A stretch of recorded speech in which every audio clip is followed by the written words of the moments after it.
오늘은 다윗에게 나타난 구속사에 대한 말씀이에요.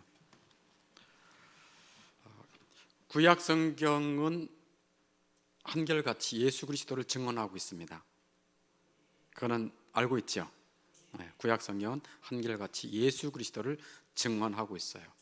예수님이 이 땅에 오셔서, 예수님이 하나님이시잖아요. 하나님이 이 땅에 오셔서 하신 말씀 중에 요한복음 5장 39절에서 이렇게 말씀하고 있습니다. 예수님이 뭐라고 말씀하시는가? 이렇게 말씀해요. 너희가 성경에서 영생을 얻는 줄 생각하고 이 성경을 연구하거니와 이 성경이 곧 내게 대하여, 내가 누구요? 예수님이 자신에 대해서 증언하는 것이니라 하고 말씀하고 있어요. 그러니까 구약 성경은 누구를 증언하는 거예요? 예수 그리스도. 예수가 누굽니까? 죄와 사망, 비참 속에 있는 우리 인생을 구원하러 오신 분이 예수이십니다. 예수. 예수란 뜻이 구원자란 뜻이에요. 그 이름 자체가. 그러므로 구약 성경은 단순한 이스라엘 역사가 아닙니다. 예수 그리스도를 증언한 하나님의 말씀입니다. 즉 구약 성경은 여러 모형들로 예수 그리스도를 보여주고 있어요. 그리스도의 모형들을 대표적으로 세 종류가 있어요. 그리스도의 모형으로 대표적으로 세 종류가 있는데, 첫째는 제도 모형, 두 번째 섭리 모형, 세 번째 인물 모형, 이렇게 있어요. 이 세 가지. 첫째, 제도 모형이라 하면 뭐냐? 구약 성경에 여러 가지 제도가 있어요. 예를 들어 성막 제도가 있잖아요. 그 성막도 예수님을 나타내는 모형이에요. 구약은 한결같이 그런 모형들이 많은데, 대표적인 예수님을 나타내는 대표적인 제도 모형은 뭘까요? 그렇죠. 희생제사예요. 희생제사는 대표적인 제도 모형이에요. 희생제사. 그래서 희생제사의 모형은 곧 그리스도의 희생을 보여주는 거예요.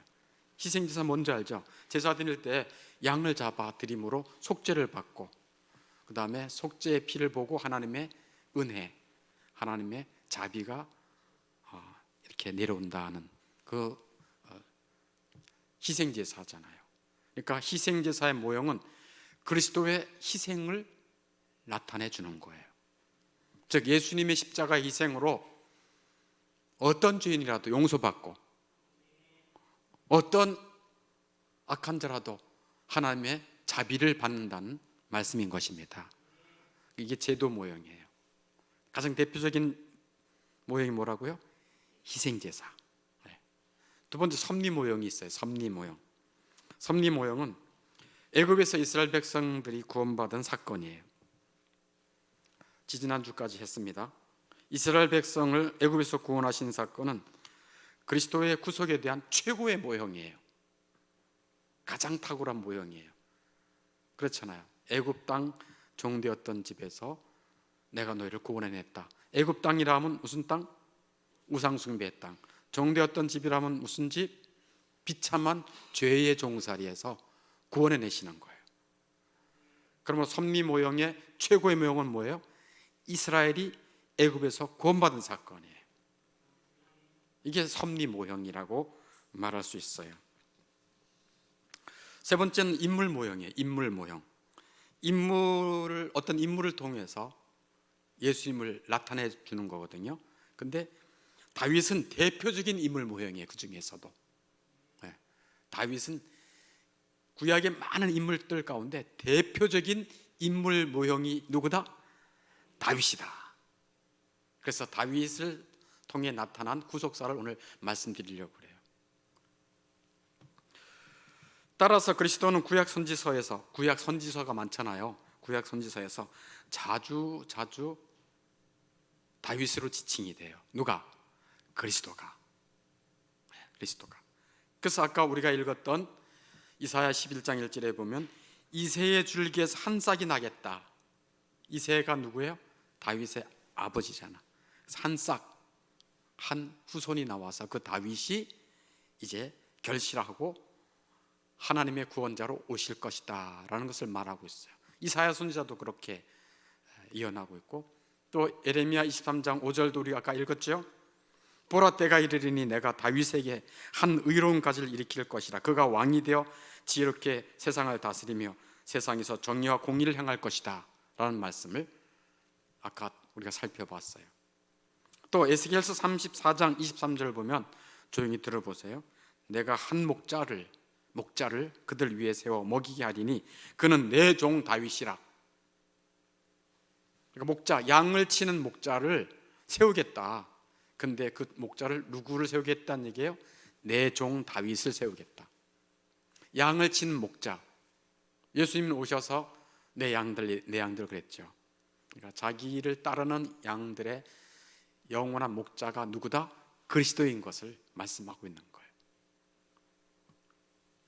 이와 같이 다윗은 대표적인 인물 모형으로서 그리스도를 나타냅니다. 그러니까 다윗은 대표적인 인물 모형이에요. 누굴 나타낸다? 그리스도를 나타낸다. 다윗을 찾아내신 분은 누군가? 하나님이세요. 하나님이 다윗을 찾아내셨어요. 다윗의 집은 이스라엘 지파 가운데 가장 작은 집이었고 볼품이 없었습니다. 하나님께서는 사무엘 선지자를 통해서 그 집에 가서 왕을 세울 자를 찾아라 그랬어요. 근데 사무엘이 다윗의 집에 갔더니만 아주 잘생기고 괜찮은 다윗의 형 엘리압을 보고 이 사람인가 보다 하고 생각했어요. 근데 하나님이 그때 사무엘에게 아주 유명한 말씀을 하죠. 그게 사무엘상 16장 7절인데, 여호와께서 사무엘에게 이르시되 내가 보는 것은 사람과 같지 아니하니 사람은 외모를 보거니와 나 여호와는 뭐를 본다? 중심을 보느니라. 사람은요, 외모를 봐요. 그렇기 때문에 외모를 조금 갖고 해야 돼요. 사람이니까, 사람 사이에 사니까. 그러나 하나님 앞에서는 뭐를 갖고 해야 돼요? 우리 심령, 우리 보이지 않는 영혼을 갖고 해야 돼요. 다 아시고 보시고 그 하나님 앞에 내가 어떻게 비춰질까, 그 마음을 잘 써야 돼. 나 여호와는 중심을 보느니라. 그 유명한 말을 사무엘에게 합니다. 하나님은 다윗을 찾아내시고 이스라엘 왕으로 기름 부어 주셨어요. 다윗은 그리스도의 조상으로서 구약 전체를 통해서 가장 대표적인 인물로, 그리스도를 나타내는 가장 대표적인 인물로 다윗을 꼽을 수가 있어요. 그래서 우리가 마태복음 1장 1절에 보면 이렇게 기록되어 있죠. 마태복음 1장 1절 뭐로 말씀하고 있어요? 뭐라고요?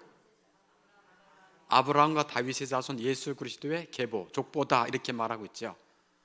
한국어 성경은 아브라함과 다윗의 자손 예수 그리스도의 족보다 이렇게 말하고 있는데, 이 원래 신약 성경의 헬라어 성경은 다윗이 먼저 나와요. 다윗과 아브라함의 자손 예수 그리스도의 족보다 이렇게 나와요. 그러니까 누구를 더 우선적으로 쳐주는 거예요? 다윗이에요. 성경 원문에는 그렇게 다윗의 자손 예수 그리스도를 강조하고 있어요. 다윗은 그리스도의 조상이면서 그리스도의 대표적인 인물 모형으로 그의 백성을 다스리는 왕으로 기름 부음을 받았어요. 그러므로 구약 성경에서 다윗의 기름 부음 받은 것과 그리스도의 기름 부음 받은 것은 성경에서 하나의 사건처럼 말하고 있어요. 그러니까 다윗이 기름 부음을 받은 거나 그리스도께서 메시아로 오시는 기름 부음 받은 것이나 하나의 사건인 것처럼 말하고 있다, 그런 얘기예요. 시편 89편 20절 찾아보면 이렇게 있습니다. 같이 한번 읽어볼게요. 시작. 내가 내 종 다윗을 찾아내어 나의 거룩한 기름을 그에게 부었도다. 이렇게 말해요.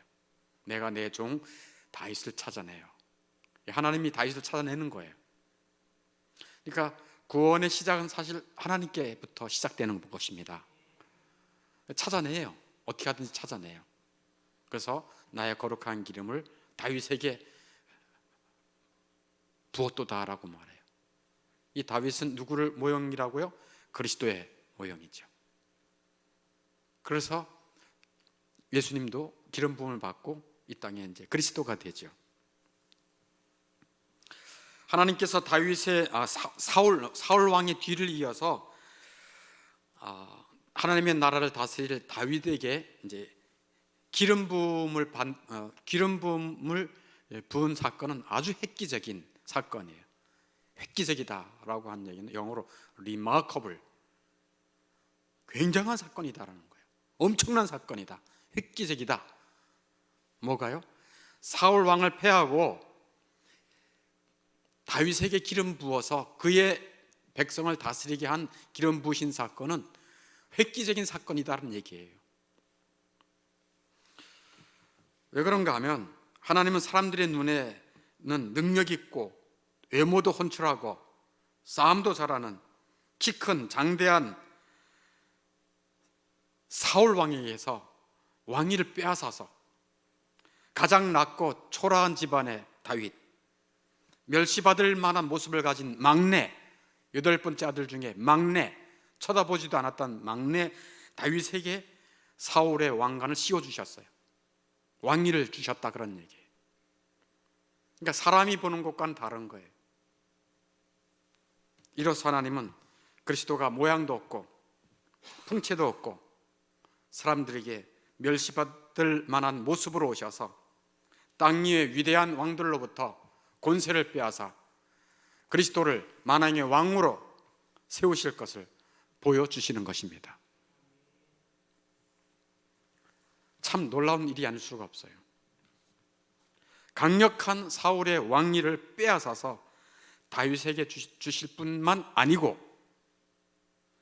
사울의 그 무서운 권세에서 하나님은 다윗을 보존해 주셨습니다. 기가 막힌 방법으로 보존해 주신 것 또한 놀라운 일이에요. 이것은 하나님이 그리스도의 후손들, 즉 교회를 온갖 위험과 어려움으로부터 보존해 주실 것을 보여주시는 것입니다.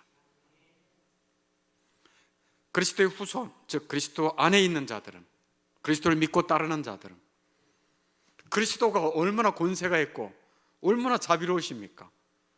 그 그리스도 안에 있는 자들은 어떤 어려움이 와도 어떤 원수들이 해한다 할지라도 보존해 주십니다.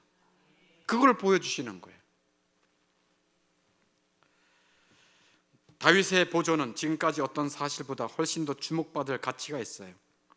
왜냐하면 다윗은 그리스도의 조상이고 그리스도의 대표적인 모형으로서 자기 백성들을 다스릴 왕으로 예표되기 때문에 그래요. 그래서 어떻게 하나님께서 다윗을 보존해 주셨는가를 몇 가지 한번 살펴보겠어요. 보존해 주신 것. 그러니까 하나님께서 다윗 왕을 찾아내셔서 왕관을 씌워주실 뿐 아니라 억수로 많은 그 고통과 어려움 속에서 다윗을 보호해 주셨다는 사실을 기억하라는 거예요. 어떤 어려움에서 보존해 주셨는가? 첫째는 하나님은 다윗을 우는 사자와 곰의 발톱으로부터 보존해 주셨어요. 다윗은 어렸을 때부터 뭐 했죠? 그렇죠, 양치기였죠. 어린 양치기였어요. 그 소년이 뭘 알겠어요? 그런데 성경에 보면 뭐라고 기록되어 있어요? 양을 붙잡아 갈 때 누가 사자나 곰이 와서 양을 붙잡아 갈 때 어떻게 했다고 성경이 말하고 있어요? 쫓아가서 목숨을 걸고 사자의 입을 찢고 곰의 발톱 속에서 자기 양을 꺼내내는 일을 했어요. 이건 사람의 힘으로서 안 된 일입니다, 사실.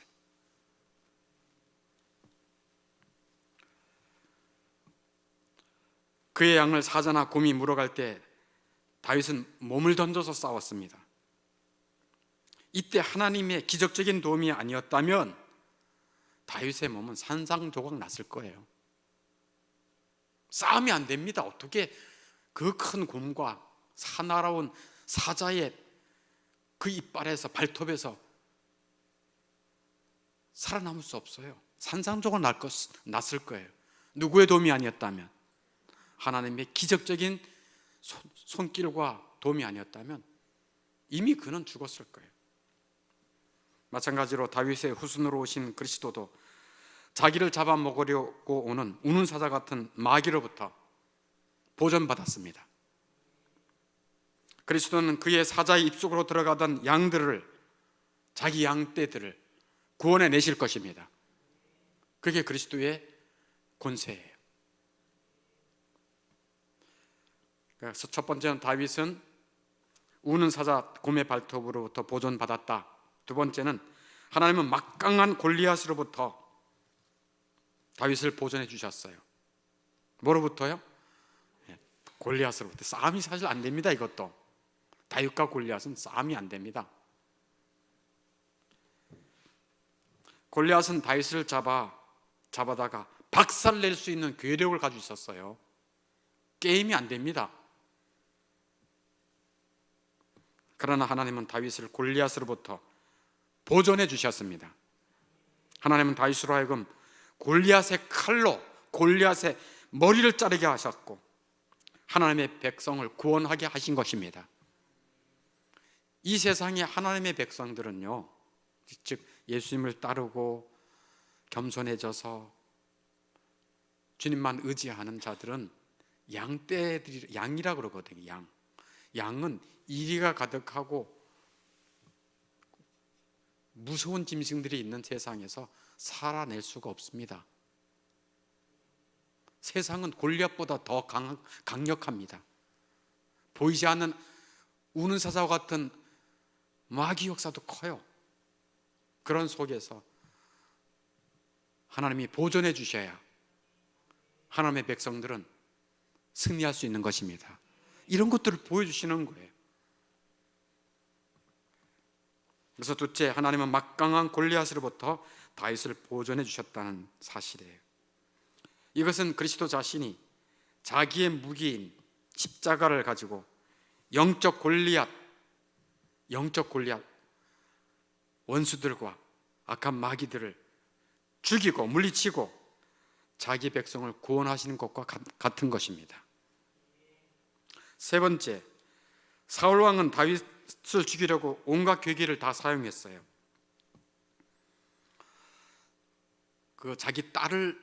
사울 왕은 자기 딸 미가를 다윗에게 주면서 내가 너를 내 사위 삼을 테니까 저 블레셋 군대들에게 가서 100명의 포피를 배워와라. 100명의 남자의 그 포피를 배워와라. 그러면 내가 내 딸을 주겠다. 딸을 주려는 목적이었어요? 다윗을 죽이려는 목적이었어요? 빙자해서 다윗을 죽이려고 했던 거예요. 그렇지만 하나님은 다윗을 보존해 주셨습니다. 하나님이 보존해 주시면 아무도 해할 수가 없습니다. 사울 왕은 또한 요나단과 자기 모든 신하에게 다윗을 죽이라고 명령했어요. 그럼에도 불구하고 하나님은 다윗을 보존해 주셨어요. 그 위험한 때에 사울 왕의 아들 요나단은 자기의 생명처럼 다윗을 사랑했어요. 그래서 다윗의 생명을 보존해 주는 데에 요나단은 결정적인 역할을 했어요. 요나단은 누가 더 가깝습니까? 아버지가 더 가깝죠. 그리고 아버지의 아버지의 왕위를 누가 이어받을 수 있어요? 자기가 이어받을 수 있어요. 그럼 인간적으로 누구 편이 돼야 돼요? 아버지 편이 돼야죠. 그런데도 불구하고 요나단은 아버지의 명령을 따르지 않고 다윗의 생명을 자기 생명보다 더 귀하게 여겨서 다윗을 보존하도록 하신 것입니다. 이게 하나님의 놀라운 역사예요. 이렇게 하나님은 다윗의 목숨을 보존하는데 모든 것을 다 사용했어요. 사울의 딸도 사용하고 사울의 아들도 사용하고. 하나님이 하시고자 하면 놀랍습니다. 네 번째, 엔게디 광야. 지금도 이제 이스라엘에 가면 엔게디 광야가 있어요. 그 엔게디 광야에서도 하나님은 다윗을 놀랍게 보존해 주셨어요. 사울 왕과 군대들이 이 쫓기는 다윗 죽이려고 엔게디 광야에까지 쫓아가서 포위를 했어요. 여기 있다. 수백 명, 수천 명의 군사를 몰고 와서 포위했어요. 그래서 이 다윗은 어떤 동굴에 그냥 죽은 듯이 숨어 있었잖아요. 그 자기 부하들과 함께. 정말 얼마나 긴장되겠습니까? 그런데 마침 누가 들어와요? 사울 왕이 그 동굴에 들어오잖아요.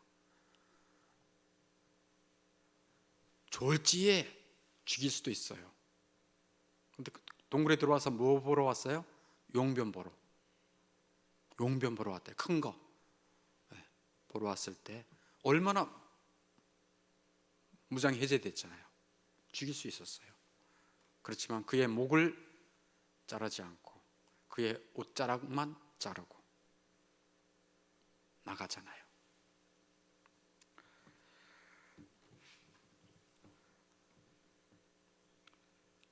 다윗은 자기에게 주어진 그 원수를 죽일 수 있는 환경에 있음에도 불구하고 자기가 원수를 갚지 않고 하나님께 다 맡기는 거예요. 이와 같이 놀랍게도 하나님은 다윗을 모든 위험에서 건져내고 보존해 주셨습니다. 마지막 다섯 번째, 하나님은 블레셋 사람들의 손에서도 다윗을 또한 보존해 주셨어요. 다윗은 그일라 전투에서 블레셋을 아주 강력하게 물리치는 일을 했고, 또 아까 골리앗과의 싸움에서도 다윗은 영웅이었어요. 그래서 블레셋 나라에서 다윗 그러면 모르는 사람이 없을 정도예요. 그런데 도망가다 이젠 이스라엘 나라 안에서는 더 이상 도망갈 데가 없는 거예요. 근데 어디로 도망갔냐면 블레셋 땅으로 도망갔어요. 블레셋 땅으로. 블레셋 사람들은 다윗을 믿지 못할 존재로 여기고 블레셋을 해롭게 할 사람으로 생각할 수도 있었어요. 그리고 다윗도 이곳에 있으면 내가 좀 안전하지 못할 것이라는 생각을 하기도 했어요. 그러나 블레셋 사람들은 다윗을 죽일 기회가 있었지만 하나님께서는 놀랍게도 블레셋 사람들의 마음을 돌이켜서 다윗을 죽이는 대신 다윗의 친구가 되게 하시고 도리어 다윗을 안전하게 보호해 주는 역할을 하도록 하신 것입니다. 어디에서? 블레셋 그 적진에서. 이렇게 하나님께서는 정말 이해할 수 없는 악한 자들 속에서도 다윗을 보존해 주신 것입니다.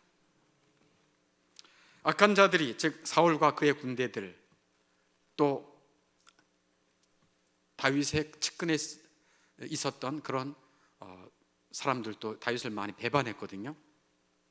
그런데 그런 악한 자들이 그리스도의 구속 사역을 좌절시키려고 광분에 있을 때도 하나님은 다윗을 보호해 주신 것입니다. 다윗은 이것을 얼마나 자주 찬송과 감탄의 감사를 올려드리는지 몰라요. 그게 시편 37편입니다. 한번 시편 37편을 잠깐 좀 찾아보겠습니다. 시편 37편.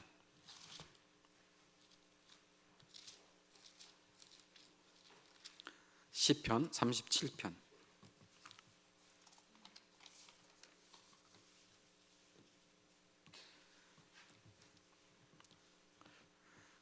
시편 37편 1절 2절 같이 한번 읽어보겠습니다. 악을 행하는 자들 때문에 불평하지 말며 불의를 행하는 자들을 시기하지 말지어다. 그들은 풀과 같이 속히 배임을 당할 것이며 푸른 채소같이 쇠잔할 것임이로다. 아멘. 이렇게 시기하거나 어려운 자들이 너를 힘들게 한다 할지라도 불평하지 말라는 거예요. 그러면 너희들은 어떻게 하라는 거예요? 5절, 6절 같이 읽습니다. 내 길을 여호와께 맡기라. 그를 의지하면 그가 이루시고 내 의를 빛같이 나타내시며 내 공의를 정오의 빛같이 하시리로다. 아멘. 네. 이렇게 악한 자들이 너희를 그렇게 힘들게 한다 할지라도 너희들은 이렇게 하지 말고 이렇게 하라는 그 고백을 지금 하고 있는 거예요, 다윗이. 38절, 39절 제가 보겠습니다. 범죄자들은 함께 멸망하리니 악인의 미래는 끊어질 것이나 의인들의 구원은 여호와로부터 오나니 그는 환난 때에 그들의 요새시로다. 여호와께서 그들을 도와 건지시되 악인들에서 건져, 어디에서 건진다고요? 악인들에게서 건져 구원하심은 그를 의지한 까닭이로다. 아멘. 그리스도의 모형, 인물 모형이 있다 했잖아요, 그렇죠? 그리스도의 모형인 다윗은 악을 악으로 갚지 않았습니다. 하나님이 세우신 사울 왕의 권위를 함부로 판단하지 않고 악을 악으로 갚지 않았어요. 부하들이 다윗이여, 이때야말로 저 사울을 쳐 죽일 기회입니다. 아니야, 하나님이 기름 부으신 자를 그렇게 하면 안 돼. 그는 하나님의 권위 질서도 정확하게 알고 있었고 자기가 악을 악으로 갚아서도 안 된다는 그 뜻을 정확히 알고 있었어요. 사울 왕의 잘못을 다윗이 심판하여 사울 왕을 죽이려고 하지도 않았어요. 다윗은 오직 하나님께 자기의 길을 맡기고 여호와만 의지하였던 것입니다. 그래서 다윗은 하나님의 보호하심을 받은 거예요. 자기가 자기를 보호한 것이 아니라 하나님이 다윗을 모든 악한 자의 손에서 보존해 주신 것입니다. 하나님은 다윗의 후손, 즉 그리스도와 그를 따르는 교회를 모든 악에서 보존해 주십니다. 성경 아까 우리 찾았던 시편 89편 잠깐 좀 찾아보세요. 시편 89편 20절 아까 우리 찾아봤죠? 시편 89편 20절. 내가 내 종 다윗을 찾아내어 나의 거룩한 기름을 그에게 부었도다. 다윗을 찾아내어서 기름 부어서 그리스도의 모형으로 삼으셨죠. 그리고 29절 같이 읽겠습니다.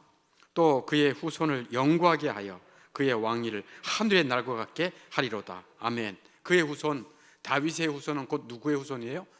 예수 그리스도의 후손이에요. 예수 그리스도의 씨지요. 즉 그리스도를 따르는 교회를 그의 후손으로 말씀하고 있는 것입니다. 그리스도를 믿고 따르는 후손, 즉 예수의 교회는 예수 그리스도께서 어떻게 하신다? 영원히 영구하게 보존해 주십니다. 참으로 놀랍지 않아요? 그거는 28절에 시편 89편 28절에 그를 위하여 나의 인잠을 영원히 지키고 그와 맺은 나의 언약을 굳게 세우며. 예수 그리스도의 언약 아래 있는 자들은 하나님의 자비가 영원합니다. 하나님의 언약은 불변합니다. 그래서 하나님의 자비가, 하나님의 사랑이 쏟아지는 거예요. 누구를 통해서? 예수 그리스도의 언약과 예수 그리스도의 보혈을 통해서 하나님의 자비가 쏟아지는 것입니다. 그래서 그리스도의 후손들은 다윗이 겪었던 이 땅의 모든 악함과 모든 어려움 속에서도 하나님께서 보존해 주십니다. 여러분이 정말 예수님을 믿고 의지하는 그런 자인가요? 예수님을 믿고 의지하는 그리스도의 후손이라고 믿고 있습니까? 그렇다면 두려워할 일이 없습니다. 무서워할 일도 없습니다. 걱정하지 않아도 됩니다. 다윗처럼 감탄, 감사로 하나님을 의지하는 자가 되기를 바랍니다. 그가 모든 악한 자의 손에서 너를 건지시리라. 그리고 예수의 후손이냐, 정말 예수를 믿는 그리스도인들이라면 서로 사랑하는 삶을 열심히 하기를 바랍니다. 예수님이 그런 말 했어요. 너희가 서로 사랑해라. 그러면 세상이 너희가 나를 따르는 제자인 줄 알 것이야. 여러분의 남은 생애에 교회에서 함께 보는 하나님의 사람들 사랑하고 허물을 덮어주고 위하여 기도하고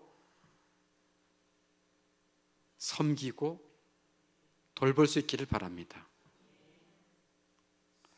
그리고 이 예수님의 후손이 아닌 자들, 즉 아직 불신자들은 어떻게 되겠습니까? 더욱 그들 앞에 우리가 겸손해져야 돼요. 우리 자랑할 것이 아무것도 없어요. 하나님의 놀라운 복을 받고 하나님이 이렇게 강력한 은혜와 사랑으로 돌봐주시고 보존해 주신다는 것은 나의 공로가 아니라 오직 예수의 공로입니다. 그러므로 자기 이름과 자기 잘난 척할 것이 아무것도 없어요. 세상 사람들 앞에 더 겸손해져야 되고, 나는 아무것도 아닙니다, 난 죄인에 불과한데요 라는 마음을 가지고 불신자들, 또 그들이 아직 주님을 몰라서 이런저런 부끄러운 삶을 산다 할지라도 도리어 긍휼히 여기고 보다듬어주고 위하여 기도하고 그들에게 내 안에 있는 보배이신 예수 그리스도를 어찌하든지 간에 증거하고 나누면서 사는 것이 예수 안에 있는 자들의 삶인 것입니다. 오늘 다윗을 통해서 나타난 구속사에 대한 말씀을 전했어요. 다윗은 인물 모형의 대표적인 인물 모형입니다. 누구를 예표한다고요? 예수 그리스도. 성경을 읽으실 때 다윗에 집중할 때 사람에게 집중하지 말고 그리스도를 더욱 집중해서 사모하고 알아가고 의지하고 사랑할 수 있기를 간절히 바랍니다.